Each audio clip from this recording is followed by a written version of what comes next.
I do recall some years ago the bemused response of a Belfast man online who presumed the Lord Edward to be named after a certain Lord Edward Carson. Of course, it's not the man who defeated Home Rule and Oscar Wilde, for whom the pub is named, but Edward Fitzgerald, buried across the street in St Werburgh's Church. This chat upstairs in the Lord Edward was part of Culture Date with Dublin 8. The guest is Fergus Whelan, author of a brand new history of 1798, Enemies of the State, just launched in Chapters Bookshop and available there. And we're also joined by my good friend Annie Hughes, marvellous singer at the heart of An Góilín and the Dublin singing community. And I asked Annie to bring two songs associated with 1798 along with her, and she didn't let me down. And at the end, she gave us an extraordinary blast of The Wind That Shakes the Barley. Hope you enjoy this edition. Have you ever wondered who is Lord Ed? Why is the Lord Ed called the Lord Ed? Thanks to Grace and all at Culture Day with Dublin 8, who run a great community festival from Christchurch Cathedral to the playing fields of Emmett Road. It's a big postal code with lots of heart and soul. Thanks also to Tommy O'Neill, really, to my mind, one of the great Dublin barmen, who was the life and soul of the Lord Edward. Upstairs is Tommy, and Tommy is upstairs. So this is a small tribute to the citizen, not Lord, who gave up everything for the Republic. We might get the pub renamed yet.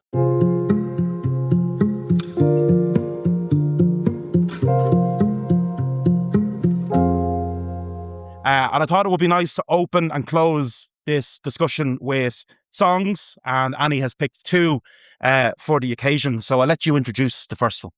Okay, thank you. Right, so the first one I'm going to do is maybe a bit of an obscure one as far as 1798 songs go. Fergus didn't even know it, so that means it's very obscure. And it's not about Wexford. This one is actually about the insurgents of Fingal, who marched to fight in the Battle of the Hill of Tara in 1798. I got this song from Dave O'Connor, who's a great singer, great song collector, and also former mayor of Fingal. And the song lists a bunch of Fingal place names. So if you happen to be from any of them, you don't be afraid to let out a cheer. I don't know if anyone here is from Fingal. Oh, that's great. So hopefully I mention your townland, but if I don't, you can give me a cheer anyway. And so, yeah, this song also gives a special mention to a woman who's forgotten by history, except for in local lore, a woman called Molly Weston, who was very important in the Battle of Tara Hill. So she left her hometown, which was Walganstown, which is right next to Old Town in North County Dublin of Fingal. And she didn't just fight in the Battle of the Hill of Tara, she led the charge on a white horse. And by all accounts, she was a very brave young woman who rallied the pikemen into battle, and she, along with 400 other rebels, died in that battle as well. So this is called the Muster of Fingal. I will sing of that sweet summer's day, the glorious 24th of May, when pikemen bold in brave array came out against all foreign thrall. From Santry village and Cluny, the news swift travelled o'er the lea, and Ireland's banner floated free, high above thy plains, Fingal. The men who lived by Sword's old tower rose up in freedom's morning hour, as love's swift marshalled all its power, as did Corduff and the Naw. From High Knockbrack down to Malahoo, Ballybuckle and Skidoo, Baldwinstown and Gralattrue, came forth thy sons, Fingal. Now westwards as they marched away, Shanwalla joined the brave array, while Ballygair and Doonarray sent forth their pikemen tall. And with them Molly Weston came, to Walganstown belongs the fame of her who fought in freedom's name with all thy sons, Fingal. 'Twas on Royal Terrace side by side, with Meade's brave men they fought and died. I think of them with love and pride, who gloried and then to fall. For though long since they have passed away, their memory lives and will foray, and freedom's cause will ne'er decay. With all thy sons, Fingal.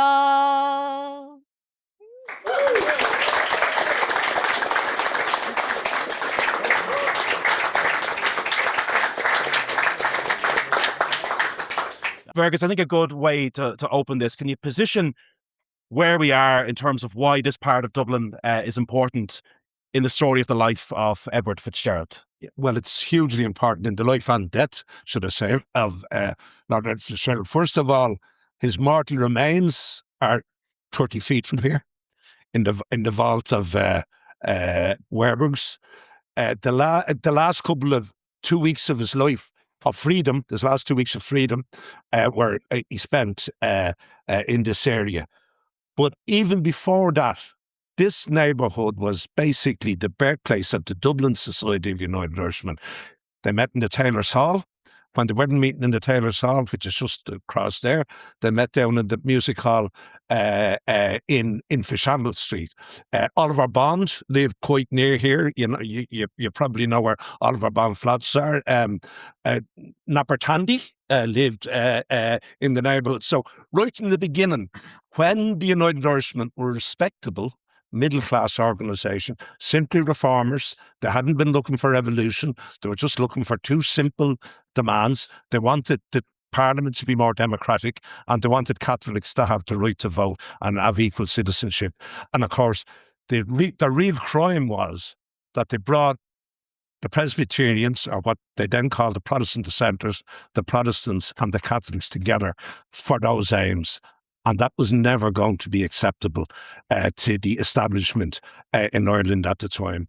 And it wasn't long before the Dublin Castle tried to prosecute them, tried to persecute them. Eventually, and a number of them, Oliver Bond and Simon Butler and so on, were put in jail for 6 months. But it was a comfortable jail. First of all, they were well-off men, and they made a deal that when Simon and Butler and Oliver Bond were in jail, that they would have a lottery. And they would pick the names of the United Irishmen out of a hat. And if your name came out of a hat, you had to go into the jail with 7 other United Irishmen and put on a banquet for the prisoners. So by the time Oliver Bond left the jail, Martha McTeer, who was a Presbyterian from Belfast, she was terribly worried that this decent, honourable Presbyterian had been corrupted by Simon Butler, who, of course, was an Anglican and therefore fond of his drink. So anyway, eventually, in 1794, the organisation is banned, and the Archibald Hamilton Rowan has to escape from Newgate Prison, because they would have hanged him because he'd been basically caught in dealings with the French. A French agent called Reverend Jackson came to the prison. They had a chat. Wolfe Tone wrote a document inviting the French into a treasonable document. Of course, when that that immediately puts an end to the open Society of United Irishmen, and this respectable reformist group is no more. And they decide that the only way forward then is for them to basically deal with the people who they hadn't been dealing with. They hadn't been dealing with the working classes or the lower peasantry and so on. But by 1794, that's when they become a revolutionary outfit. In the days when we're meeting in Fishamble Street and in Taylor's Hall, Lord Edward wasn't involved. Lord Edward was actually in France for most of that time, and he only came back with his new wife, Pamela Egalite, in early 1793. If we're thinking about the later revolutionary generations in Ireland, a conversation like this would be almost sacrilegious. I think like Patrick Pearse, James Connolly, Eamon Cant, nearly to a man, that generation were a teetotal generation. Ireland sober will be Ireland free was the battle cry then. But the United Irishmen, taverns, alehouses, pubs as we know them didn't exist. Yeah. But taverns, alehouses are a big part of this story and a big part of their world. They seem to be a place where, before we get into Edward himself, revolutionary ideas were spreading in taverns. Well, certainly Wolfe Tone and his best friend Thomas Russell were both heavy drinkers. Russell was a much heavier drinker than Tone, but several times in his diary, Tone writes, at one stage he writes, he goes to the Harper's Festival in Belfast and he says, strum, strum, strum and be damned. And certain historians have taken that he didn't like Irish traditional music. He was hungover. He was giving out about the bells in Paris also, and he was hungover. But on one occasion, Thomas Russell in his diary, by the way, Thomas Russell was a very, very devout Anglican man, right? But he wrote in his diary, I got very drunk last night and I slept with every whore in Belfast. And he might not have been exaggerating because Belfast is quite a small town, so there wouldn't have been many, but they were very heavy drinkers. And where did they drink in Belfast? They drank in places like the Washington. That's important. Washington had just driven the British out of North America. They call it pub up. Another pub, there was the Missouri, I'm not sure I'm pronouncing that right. He was a French revolutionary general. Now, they had to change the name of that pub because he defected to the Austrians. He changed sides. But there was a huge pub culture amongst those leading United Irishmen, but also amongst the lower ranks. And before the United Irishmen were even dealing with the lower classes, if you like, the peasantry and the working class, most of the labour combinations, trade unions around the city would have met in pubs. There were houses of call. This is where they did their business. And after the United Irishmen distributed Tom Paine's Rights of Man to the working classes, dozens, our friend Tim Morty came up with a list of about 50 Republican clubs in different parts of the city. Now, these were working class, basically based on trades and so on. And the United Irishmen could never have become the mass movement it did without Tom Paine's effect on those clubs. If you walked into a tavern in late 18th century Dublin, you would have heard a whole variety of toasts.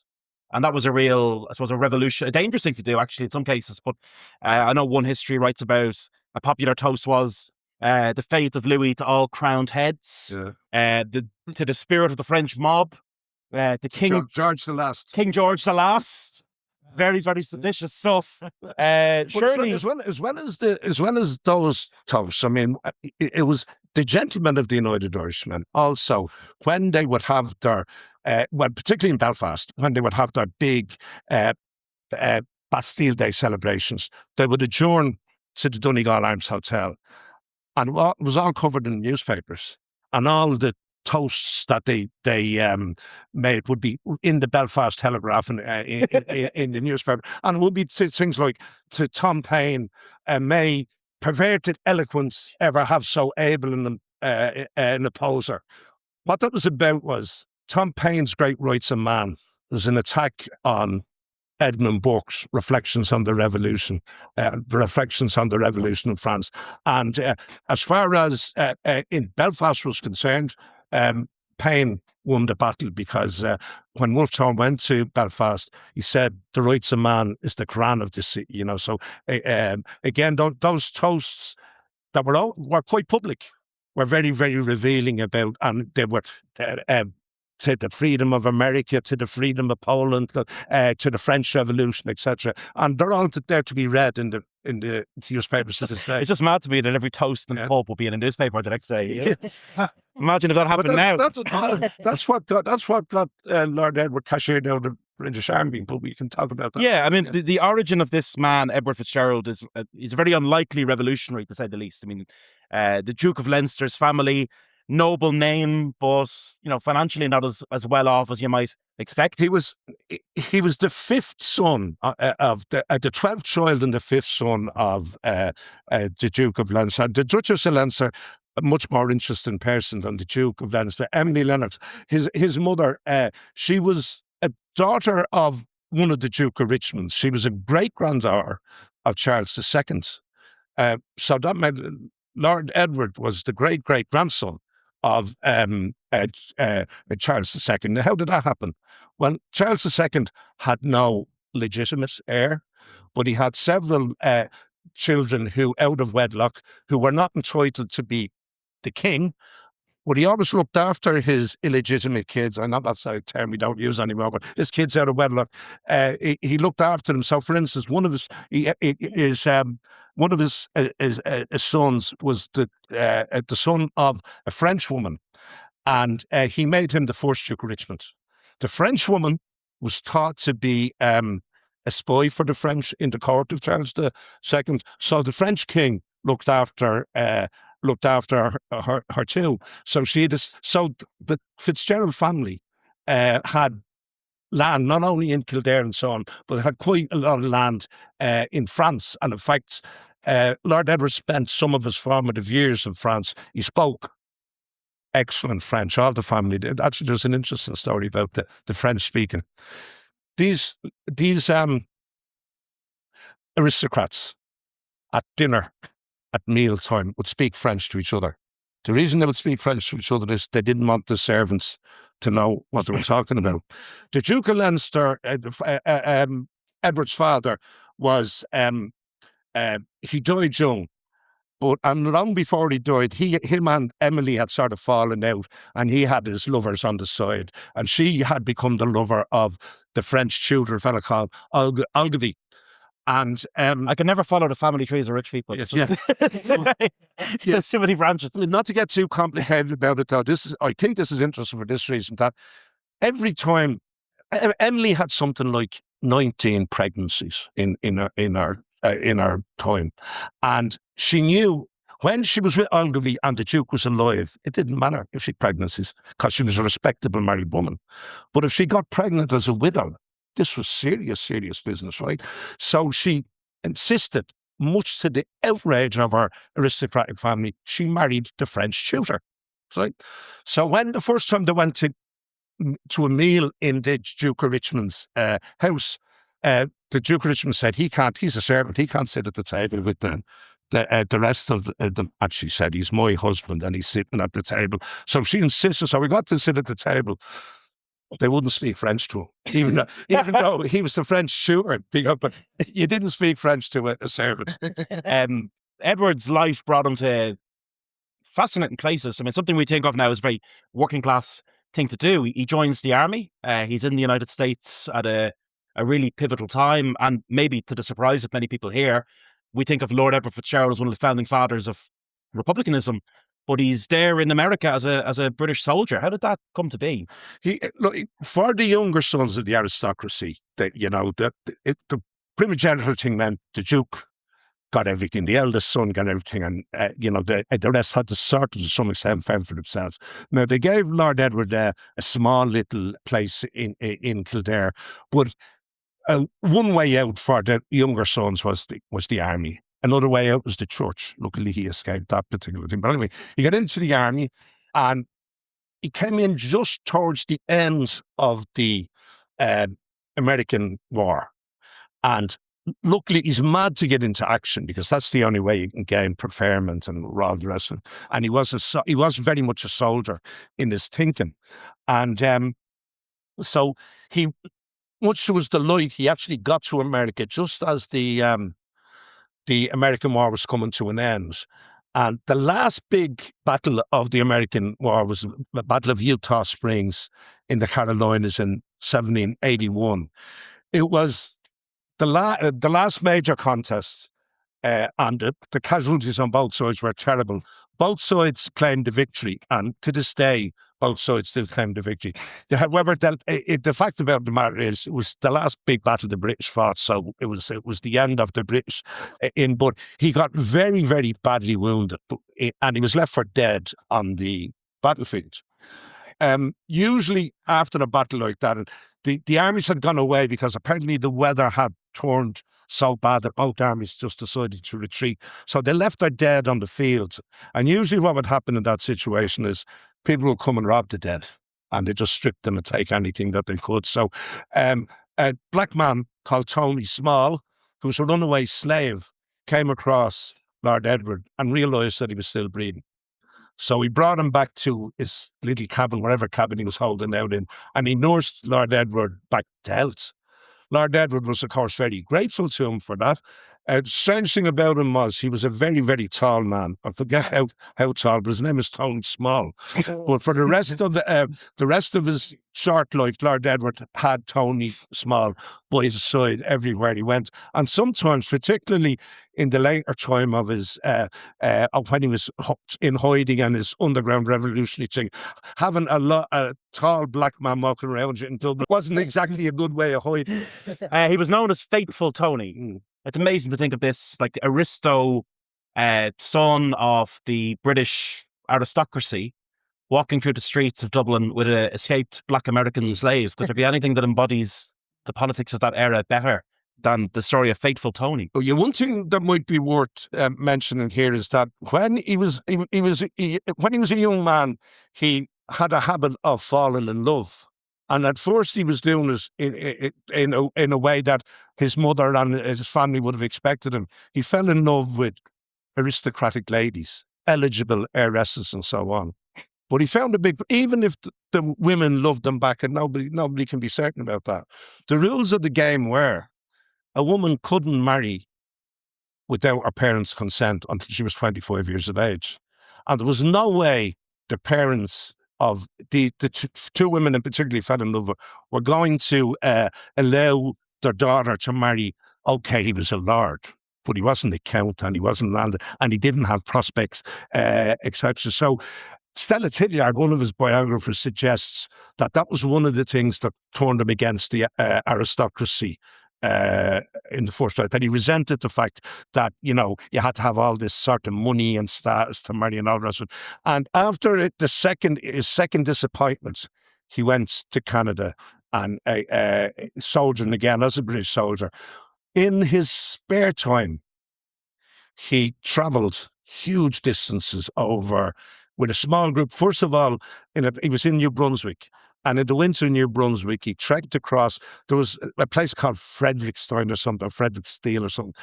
He was there, and he wanted to get to Quebec. And Quebec was a 375-mile trip. But he and a small group of companions, including Tony Small, trekked across ground that had probably never been trekked across before, except probably by First Nation people, in 4 feet of snow to get to. So it was an amazing feat. And then he decided that he was going home, but he wasn't going to go home the easy way. He was going to go home from Quebec by going across the Great Lakes in a canoe, and by sailing down the whole length of the Mississippi, 1,500 miles from Lake Superior right down to New Orleans. On the way, he saw, first of all, he loved the settlers that he met in Canada. He thought that they were they were sort of poor, but they had a nice lifestyle. They were gentle people. They weren't grasping. They weren't always worried about titles and so on. He was particularly fond of the Native Americans he met. And in fact, one Native American, a fellow called Brant, I think was his name, he had united the Indian tribes to fight for the British. Now, you might think that wasn't exactly, but in actual fact, what he was doing was the British were putting a stop to the spread west, to the stealing of the Indian lands. So he reckoned if he fought for the British, he might be able to defend his own peoples and his own nations. It didn't work out because the British lost. But him and Lord Edward became great friends. And in fact, Brant made Lord Edward the chief of the Bear people or something. So he regarded himself as very, very close to the Native Americans. And he regarded himself as far closer to the Native Americans than to the English aristocracy. When he comes back from North America, though, the whole continent of Europe has changed. The French Revolution has changed everything in terms of the minds of the people. In England, where he goes for a period, there's a new radicalism that's spreading amongst people there. How does this former aristocrat. He's still an aristocrat. How does this aristocratic young Irishman in a European context move towards a more radical politics? Well, first of all, you're dead right there. I mean, he's actually coming towards New Orleans in a canoe when the French Revolution, when the Bastille falls. So by the time he gets back to Europe and England, there's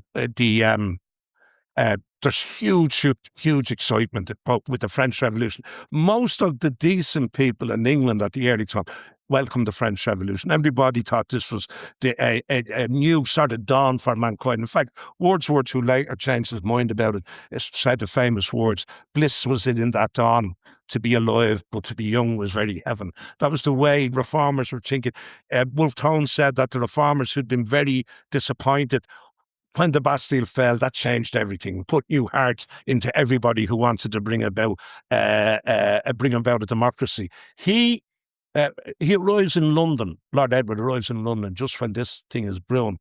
Now he has a love affair in London at this time, a very, very, probably the most important affair of his life, or maybe equal to that with the woman he eventually married, Pamela. He became involved with the wife of the famous actor and politician Richard Brinsley Sheridan. Again, Richard Brinsley Sheridan was on the right side in all this reformist politics. He was, but him and his wife. His wife was apparently, her name was Elizabeth Linley. She was a famous singer and a famous beauty of her time. But himself and herself had agreed to go their own way. So Lord Edward meets her. They fall hopelessly in love, and she becomes pregnant at a time when she's clearly dying of consumption. So they go through this thing where she has the baby and dies of consumption almost immediately.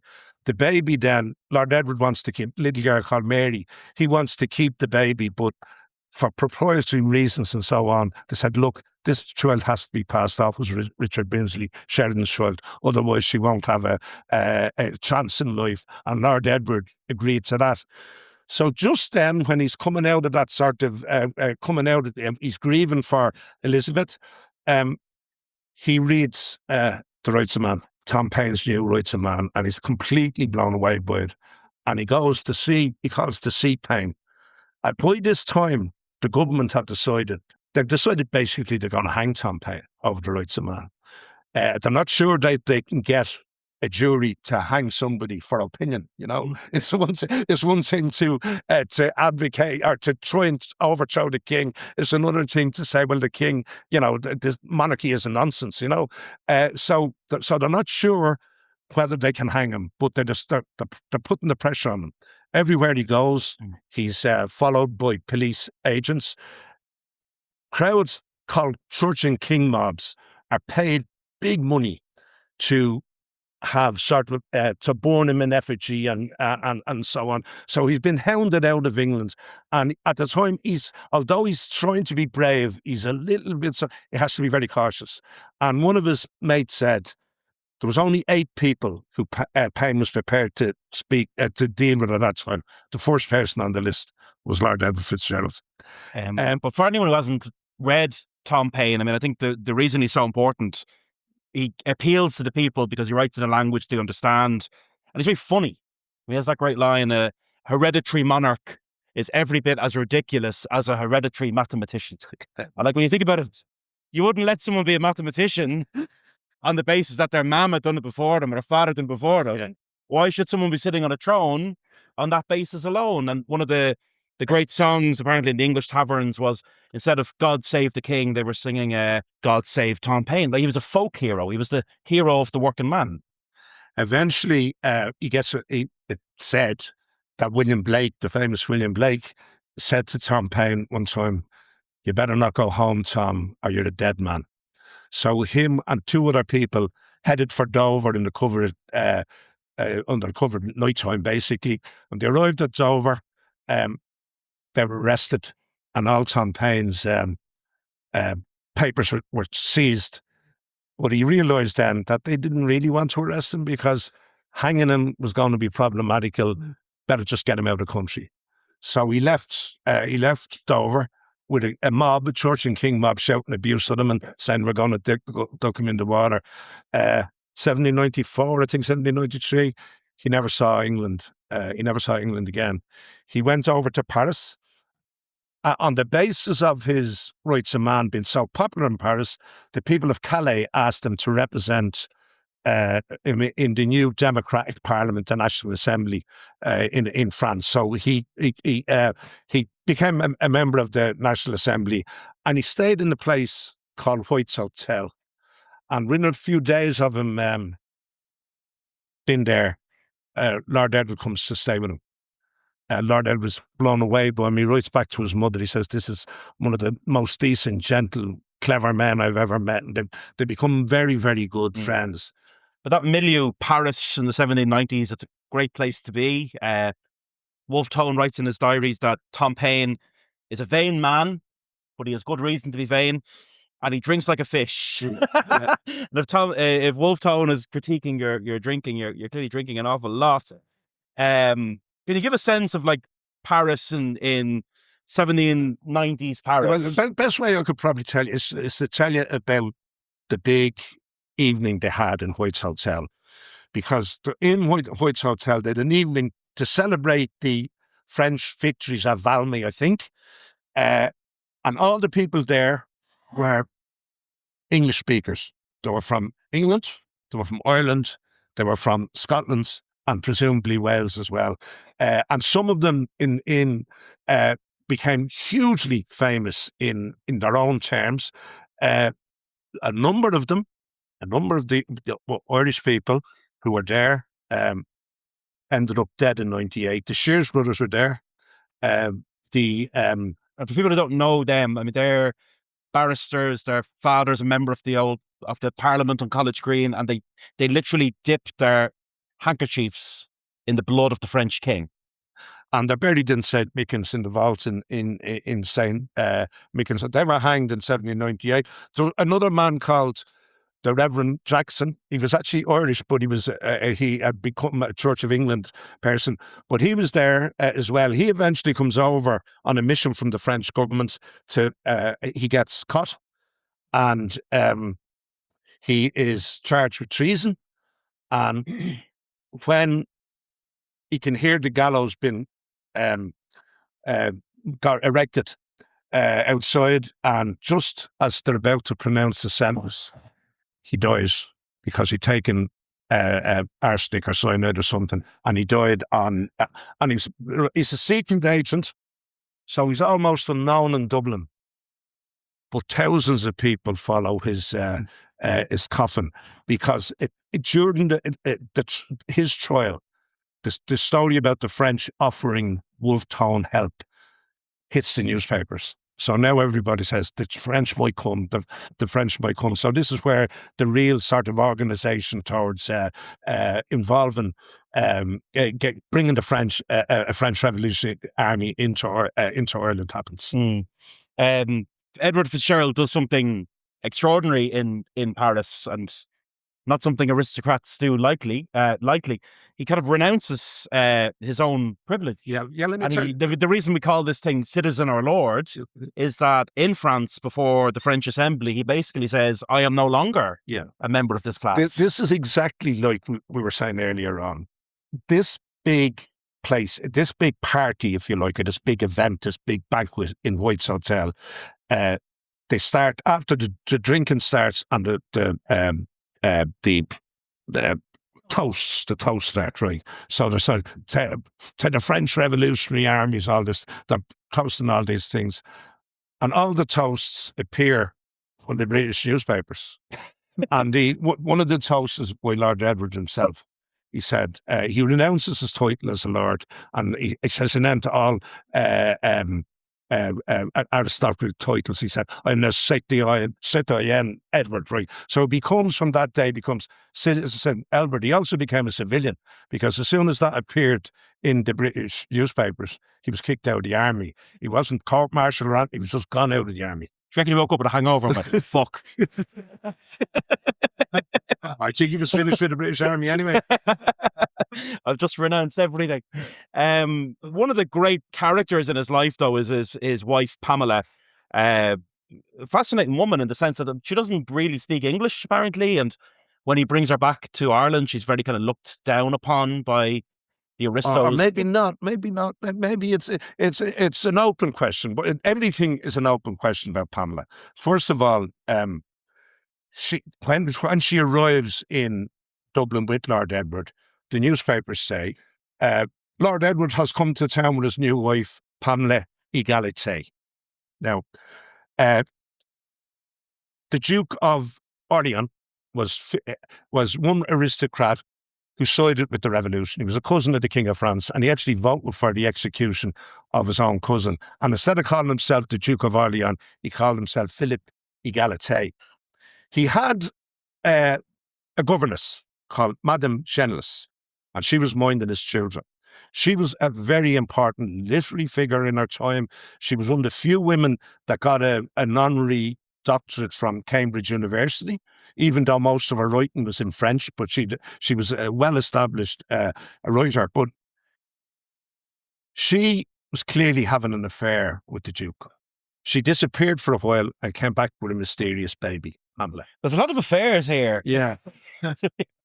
In fairness, they're not. But she comes back with this baby, and she explains that Rousseau, the mad philosopher, in my mind, he had a view that boys should be educated, not by their parents, should be taken by somebody who doesn't know them and educate them. He also thought the girls shouldn't be educated at all. But Madame Genlis' story was that she had taken this girl from a poor peasant family to give her a Rousseau-type education. Now, there was a fellow called a wit called Horace Walpole. He said he didn't like her writing. He called her a scribbling trollop. And he said, the innocent thing is, he says, she educated that girl to look very like her in the face. But, so she never, and Madame Genlis would never tell Pamela the truth. So Pamela, all her life, wanted to be acknowledged, and she knew her father. But Madame Genlis would never let her in on the story. So she always doubted who she was herself. In Dublin, then, in the second half of the 1790s, in the lead up to revolution, can you give a sense of what this young man is doing? Tone is in Paris. Tone always reminds me of, I did an episode recently on Roger Casement, who was getting very demoralised in Germany in the run up to 1916 and kind of thought the Germans had maybe lost interest. Tone is in Paris trying to drum up French support for an Irish revolution. What's Edward Fitzgerald doing in Dublin in the lead up to the 1798 rebellion? Presumably now he's persona non grata in his own social class, for example. Well, yes and no. I mean, the thing about it was that because of his social, no matter what he said or did, he's Lord Edward Fitzgerald. He has to be treated with respect. Even if he said, I'm no longer Lord Edward Fitzgerald. Yeah. As far as the people of his class are concerned. I mean, so, for instance, he had no time for the banquets and the balls and all, but Pamela did. Pamela wanted to go to to all the big affairs. So, and, again, some people were sort of... some people were looking down on her. Others were sort of quite, taken by her, But he would go to the dances to please her, but he didn't really no time for that. But himself, and he links up with, he was a member of the Irish Parliament, one of the few United Irishmen. There was one other member of the United Irishmen, of the Parliament, who admitted to being the United Irishman. That was his friend Arthur O'Connor. They were both the same age. Arthur O'Connor was trained as a lawyer, but he was from an aristocratic background.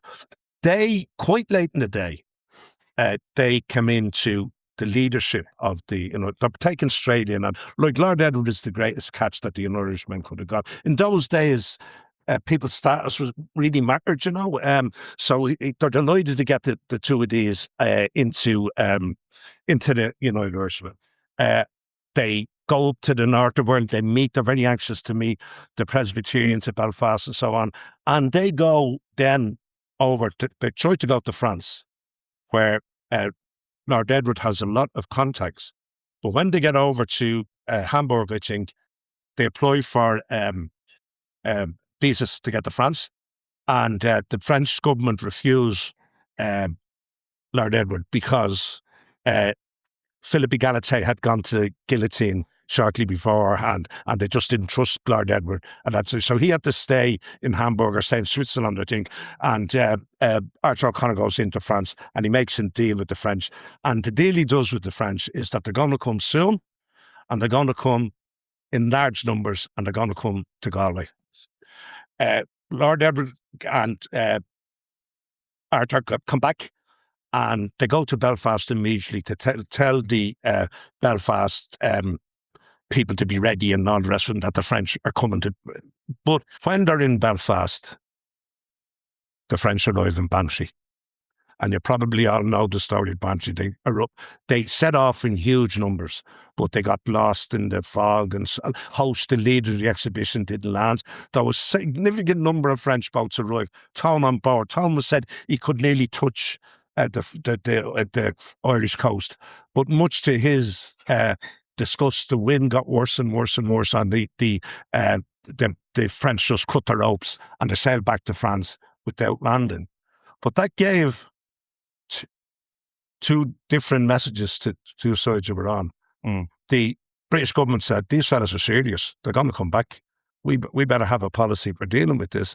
And the Irishman said, these fellas are serious. They're going to come back. We better get ready. And so the United Irishmen start recruiting and making pikes and expanding into a huge organisation. But not for the last time or the first time in Irish history. The weather was the undoing of the plan. Yeah, the ordinary people would say it was a Protestant wind.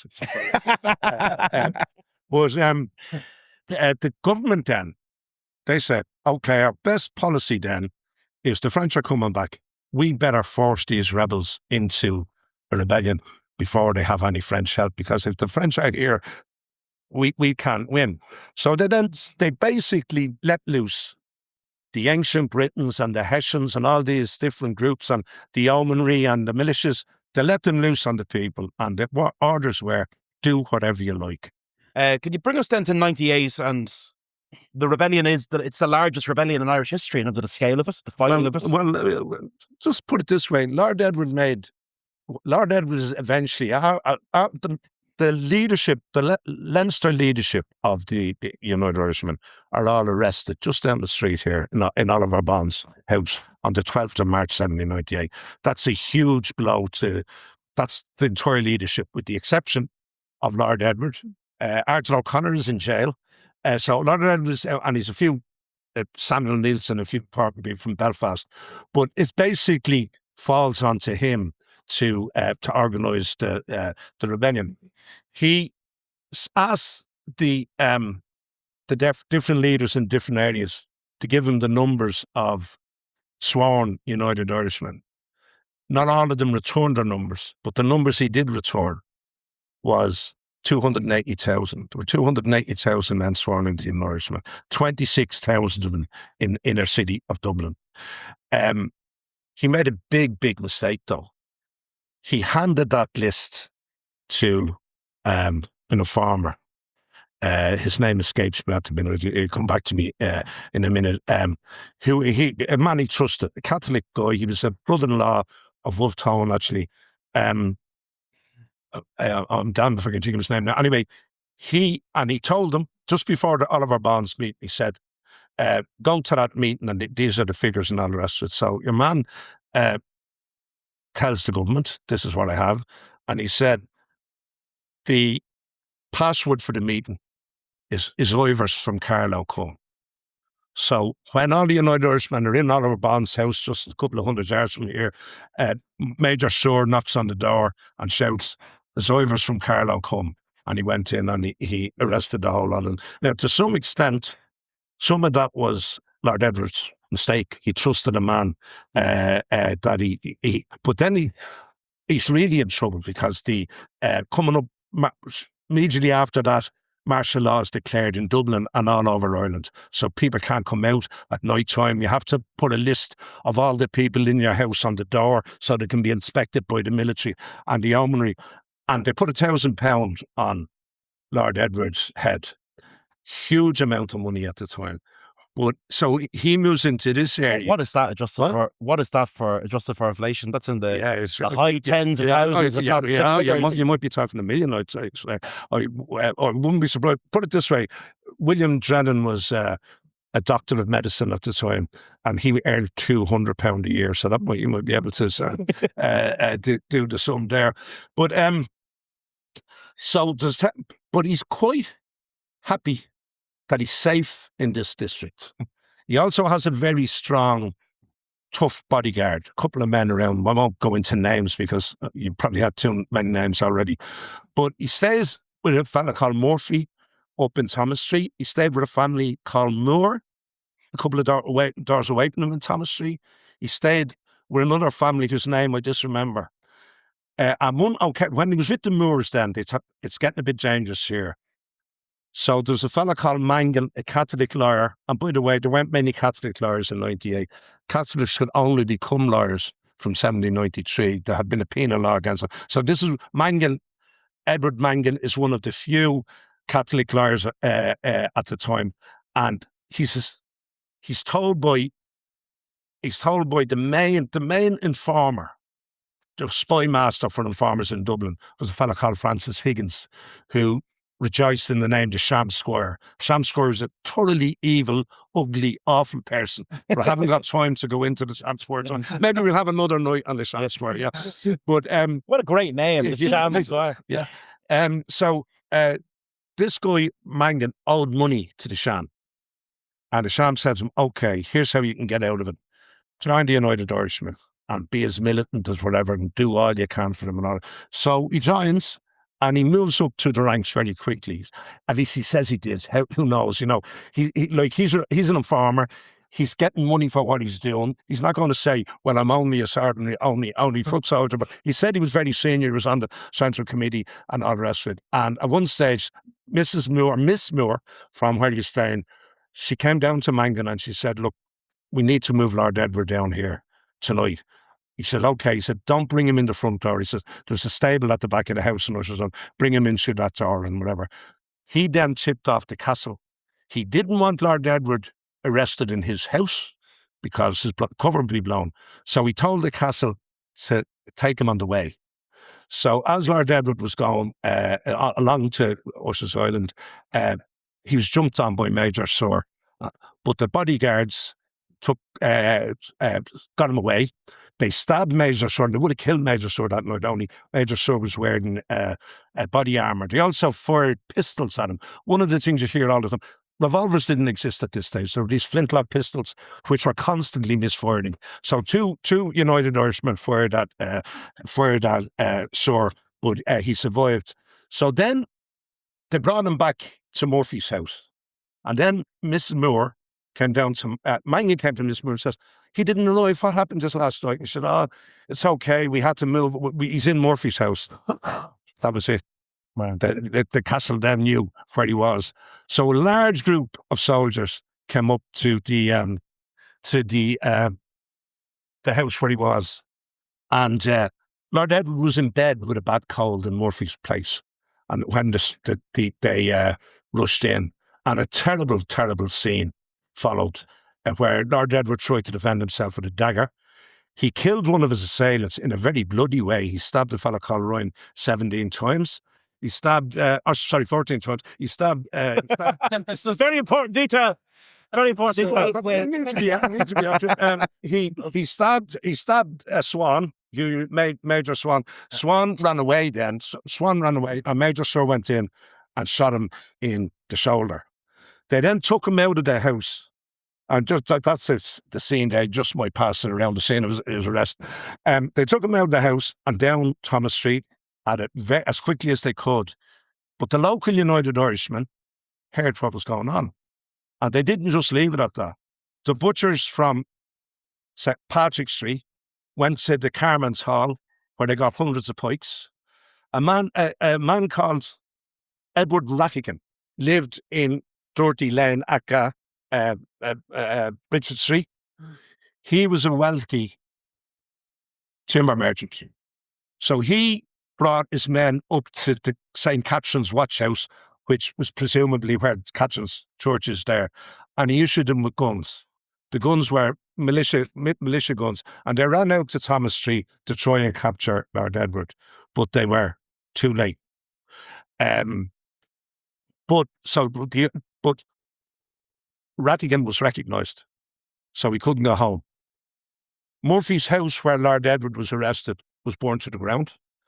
They then went around to Rattigan's timber business in Dirty Lane, and they burnt his house to the ground, and they molested his widowed mother. And I'm going to send a cartoon of that around for you to have a look at.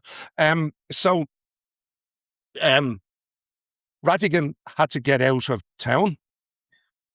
I should have mentioned, this all happens on the 19th of May. The rebellion is due for the 23rd or the 24th of May. So Rattigan hides out for a while in Dublin. But then Rattigan leads 100 men from this neighbourhood down into the Wicklow Mountains, down into Wexford, and he fights. Our friend Ruan O'Donnell, the historian, reckons that there were 400 Dublin men fighting at the Battle of Ross and the Battle of Vinegar Hill and so on. The County Dublin men were led by a man called Felix Rourke. He brought his men down along with Rattigan's. The two of them were very successful rebel leaders, because when everybody else had surrendered, they were still in the fields. They were able to make terms with the British. The British were so anxious to get him in. They said, "Look, just come in. We let you go abroad. We won't execute you." So Rattigan came in. They let him go abroad, and he was killed fighting for the French at the Battle of Marengo in 1801. Felix Rourke came in, and he was kept in Naas jail for a short while. But then Robert Emmet came to Dublin a couple of years after, trying to start another rebellion. And the first person he met was Felix Rourke. And he wanted Felix Rourke, who was a proven leader of the rebels, to lead him in Thomas Street. And he may have done so. Certainly there was a lot of informers to say he was there on the night, what he did at Thomas Street. He himself said, well, actually, he turned up for the rebellion, but when it looked like it had no hope, he never actually fought it. A small little detail, 20 men who fought with Emmet that night were executed, hanged and beheaded. And it was done near where the scenes of the crime were. So Emmet, as you know, was hanged at St. Catherine's Church beside his Dirty Lane depot. Other guys, I won't bother to tell you where, but Felix Rourke was different. They took Felix Rourke back to his native Rathcoole, and they hanged him and beheaded him.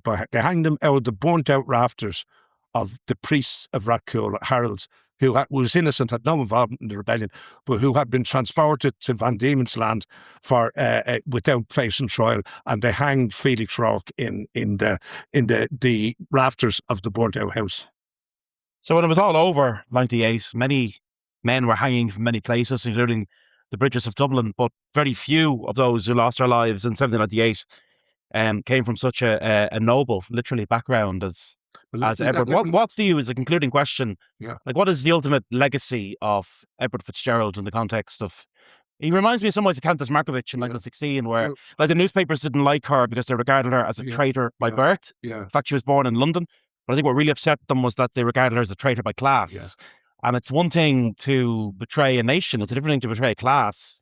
Is that the legacy of Edward Fitzgerald, that the idea of being a citizen was more important to him than the idea of being a lord? But you see, I don't. In the end of the day, once he'd been murdered, and as far as I'm concerned, he was murdered, they could have saved him. He was badly wounded. They brought him into prison. They didn't treat his wounds. He died of sepsis. He died a terrible death. And as he was screaming in agony, they were hanging a man called John Clinch outside the prison, and he heard the hanging going on, and that upset him greatly. But after he was dead, the British establishment never wanted to talk about him again. He was gone. It was nothing to them. But his legacy, he becomes, along with Robert Emmet, who's a very similar character, they become probably the most romantic Irish Republican heroes.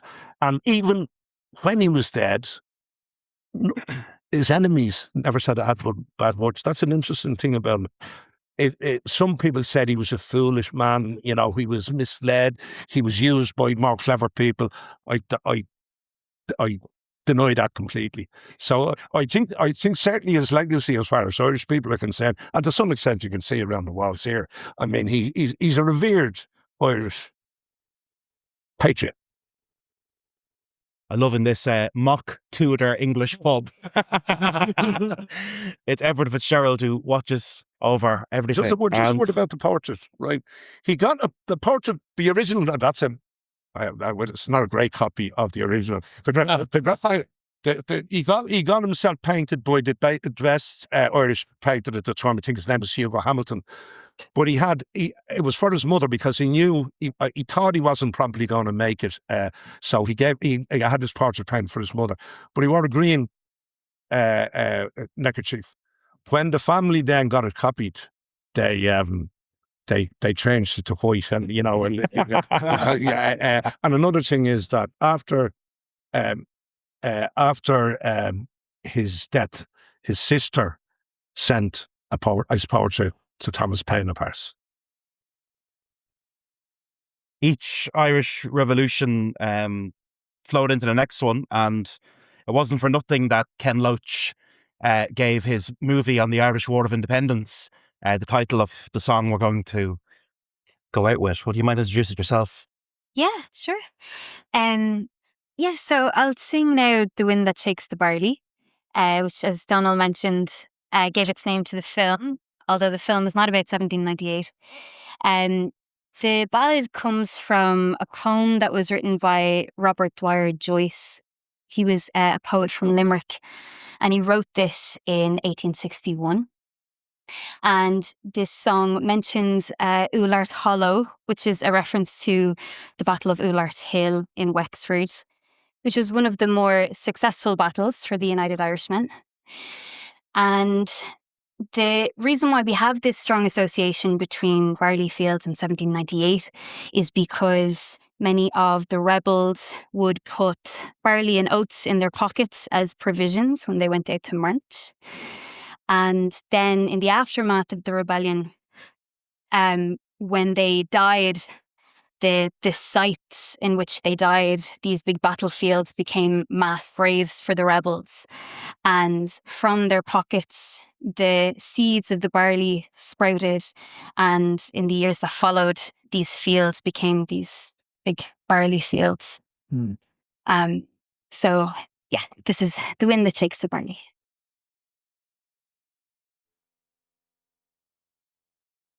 I sat within the valley green. I sat there with my true love. My sad heart strove the two between the old love and the new love. The old for her, the new that made me think on Ireland dearly. While soft the wind blew down the glade and shook the golden barley. 'Twas hard the woeful words to frame, to break the ties that bound us. 'Twas harder still to bear the shame of foreign chains around us. And so I set the mountain glen I'll seek next morning early, and join the brave united men while soft wind shook the barley. While sad I kissed away her tears, my fond arms round her flinging, the foeman shot burst on our ears, from out the wildwood ringing. A bullet pierced my true love's side in life's young spring so early, and on my my breast in blood she died, while soft wind shook the barley.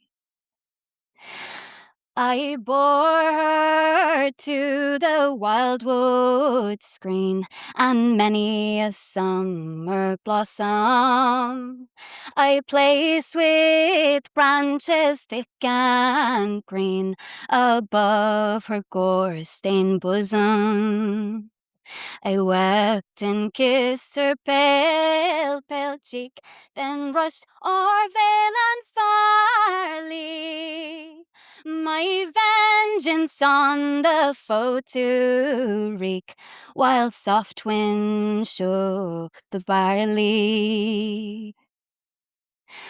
But blood for blood, without remorse, I've taken at Ullart Hollow, and placed my true love's clay cold corpse where I full soon will follow. And round her grave I wandered drear, noon, night, and morning early, with breaking heart whene'er I hear the wind that shakes the barley.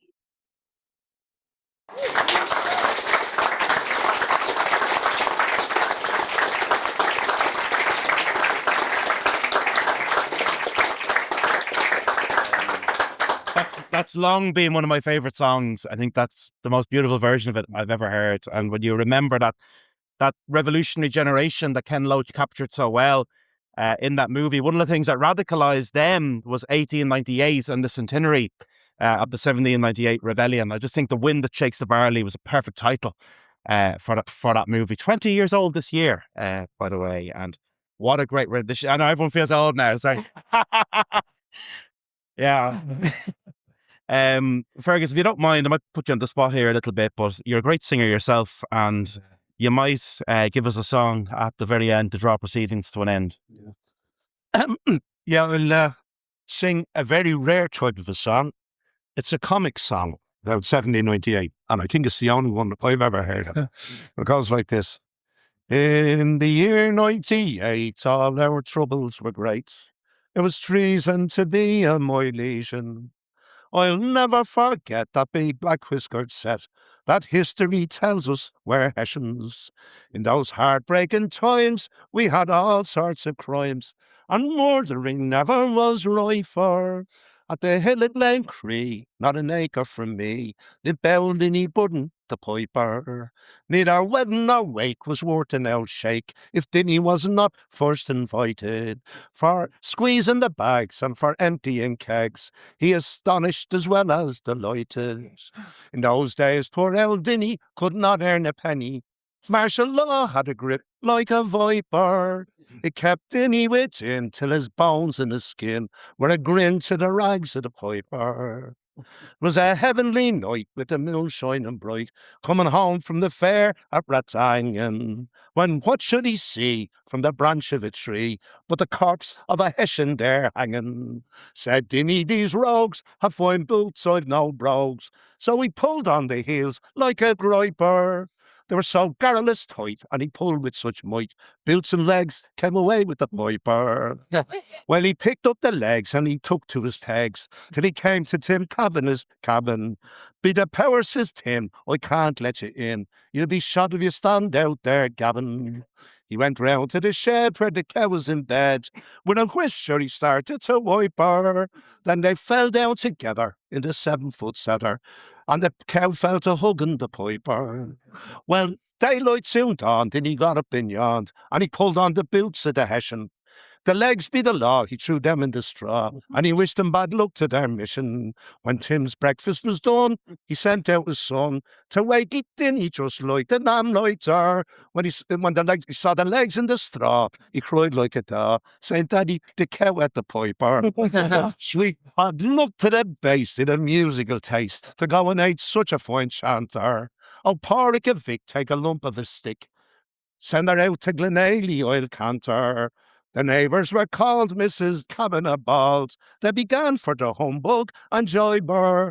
To the churchyard they walked, with the legs in a box, slamming behind for the piper. The cow was brought a mile out the road, out to the fair at Glenaly, and there it was sold for 2 guineas in gold to the clerk of the parish, Tim Daly. They went into a tent, and the luck penny spent, for the clerk was a wodus old swiper, and who was in there playing the Lakes of Kildare, but I made Dinny Budden the piper. Well, Tim gave a bolt like a half-broken colt, and he looked at Dinny like a glummock. Says he, British powers, I was sure he said ours, you were lying in the Drummond's down stomach. Then Dinny observed how the Hessian was served, and they all wished bad luck to the viper. Then their whistles they wet, they got up for the set, and like devils they danced round the piper.